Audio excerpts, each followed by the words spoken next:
आज मैंने रखा संकट चौथ माता का व्रत।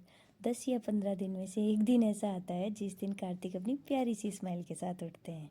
फिर उसके बाद में हंसिका भी अपनी अंगड़ाइयाँ लेते लेते टेढ़ी मेढ़ी टोपी के साथ उठी और पापा ने टोपी ठीक की। फिर दोनों बच्चों ने पिया अपना सुबह का दूध। पूरे दिन में यही एक ऐसा टाइम होता है जिस टाइम पे दोनों बच्चे शांति से रहते हैं। मैं नहा धो के रेडी हो गई थी और मैंने पहनी अपने फेरों की चूड़ियाँ। चौथ के व्रत के दिन मैं अपने फेरों की चूड़ियाँ पहनती हूँ। फिर मैंने लगाई मेहंदी। एक ही अंगुली की मेहंदी लगाई क्योंकि रात को लगाना भूल गए थे और कहानी सुनने से पहले तुरंत बस एक अंगुली की मेहंदी लगा ली। कार्तिक ने, हंसिका ने और मैंने मिलके उनके पापा से सुनी कहानी। पहले हमने विनायक जी की यानी गणपति जी की कहानी सुनी और फिर हमने सुनी चौथ माता की। फिर मैंने सूरज भगवान को दिया अर्घ। सोना को सांकड़ो जगमोत्या को थाल, सूरज बाबा के रख देता, जियो मारा पूत बीर भरतार। पूत माने बेटा, बीर माने भाई और भरतार माने पति। इन तीनों लोगों का आपकी ज़िंदगी में बहुत बड़ा रोल होता है, इसलिए इन तीनों का नाम लेते हैं अर्घ देते समय। दोपहर में बनाए मैंने 1 किलो का तिलकुट्टा। 1 किलो तिल और 1 किलो गुड़ से मैंने बनाए इतने सारे लड्डू। 30 या 40 लड्डू बने थे और मैंने सब में बांटे, जो लोग घर पे आए थे उनमें और जो मेरे पड़ोसी हैं उनको।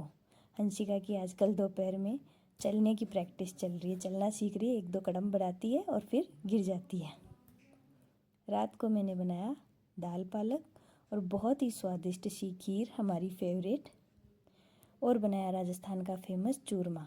हम दोनों को चूरमा खा के अपनी अपनी मम्मियों की याद आ गई थी। वो बोल रहे थे मेरी मम्मी ज़्यादा टेस्टी बनाती है और मैं बोल रही थी मेरी मम्मी ज़्यादा टेस्टी चूरमा बनाती है। चूरमा सच में बहुत ज़्यादा स्वादिष्ट बना था।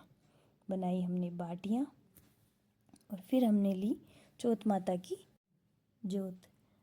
जोत को देख के हंसिका इतनी खुश हो रही थी कि कभी तालियां बजा रही थी, कभी जय जय कर रही थी, कभी धोक मार रही थी। आजकल 2-4 चीज़ें सीख गई है, ताली बजाना, जय जय करना, धोक मारना। फिर कार्तिक इस समय सो रहे थे। पहले तो हम लोगों ने सोचा कि सोने देते हैं, लेकिन फिर हमने उसे उठा ही लिया क्योंकि उसके बिना तो पूजा कहाँ पूरी होने वाली थी। बच्चों का व्रत था तो बच्चे ही धोक नहीं मारेंगे तो कैसे व्रत पूरा होगा। इसलिए हमने कार्तिक को उठा लिया। कार्तिक ने भी आरती की। हम चारों ने मिलके चौथ माता की पूजा की, आरती की। फिर उसके बाद में चांद बाबा निकल चुके थे। मैं चांद बाबा को रख देने गई। वही बोला फिर से मैंने, सोना को सांकड़ो जगमोत्या को थाल, चांद बाबा के रख देता, जियो मारा पूत बीर और भरतार। हमने चांद बाबा को अर्घ लगा के मैंने मेरा व्रत खोला। हमने स्वादिष्ट सा खाना बनाया, खीर, चूरमा, दाल पालक और स्वादिष्ट सी बाटियाँ। चारों लोगों ने मिलके खाना खाया। आज कार्तिक और हंसिका नहीं सोए थे। इनको पता था कि आज कुछ है, कुछ खाना अलग बन रहा है और कुछ तो है। रात में दोनों बच्चों ने बहुत मस्ती की। आजकल हंसिका कार्तिक को बहुत खिलाती है। बड़ी दीदी बन रखी है, जैसे कि कार्तिक छोटा बच्चा है और वो बड़ी है। उसको बहुत खिलाती है, उसके गालों को सहलाती है। दोनों बच्चों ने खूब